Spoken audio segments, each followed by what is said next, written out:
नमस्ते friends. Income tax related और एक वीडियो में आप सभी का स्वागत है। मैं नीलेश उज्जैनकर। 2023-24 का बजट आ चुका है। इस बजट के बारे में हम बात करेंगे। इस बजट को देखने के बाद एक बात पता चलती है कि सरकार खुद चाहती है कि टैक्स पेयर्स जो है न्यू टैक्स रिजिम को ऑप्ट करें। इस बजट के अंदर जो ज़्यादा बेनिफिट मिला है वो न्यू टैक्स रिजिम वाले टैक्स पेयर्स को ही मिला है। तो उसके बारे में इस वीडियो में हम समझेंगे। तो ये जो बजट की प्रोविजंस है ये 1 अप्रैल 2024 से एप्लीकेबल होगी।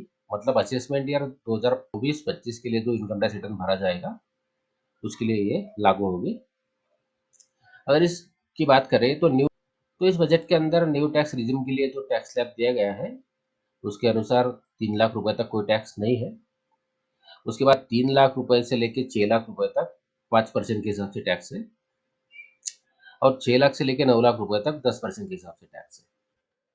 9 लाख से लेकर 12 लाख तक 15% टैक्स है। और 12 लाख से 15 लाख तक 20% टैक्स है।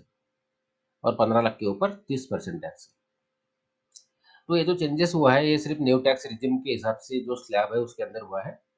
जो ओल्ड टैक्स रिजिम है उसके अंदर किसी भी तरह का चेंज नहीं हुआ है। और इसके अंदर और एक इम्पोर्टेंट चेंज ऐसा हुआ है कि न्यू टैक्स रिजिम के अंदर 7 लाख रुपए तक किसी प्रकार का कोई टैक्स नहीं लगेगा। मतलब न्यू टैक्स रिजिम अगर ऑप्ट करते हैं तो 7 लाख रुपए तक किसी प्रकार का टैक्स भरना नहीं होगा। इसके लिए सेक्शन 87A के अंदर अमेंडमेंट किया गया है। सेक्शन 87A के अंदर जो रिबेट मिलता है उसके अंदर अमेंडमेंट किया गया है। उसको भी हम एक बार समझ लेते हैं। तो सेक्शन 87A की अगर बात करें तो 87A के अंदर जो अमेंडमेंट हुआ है वो सिर्फ न्यू टैक्स रिजिम के लिए हुआ है।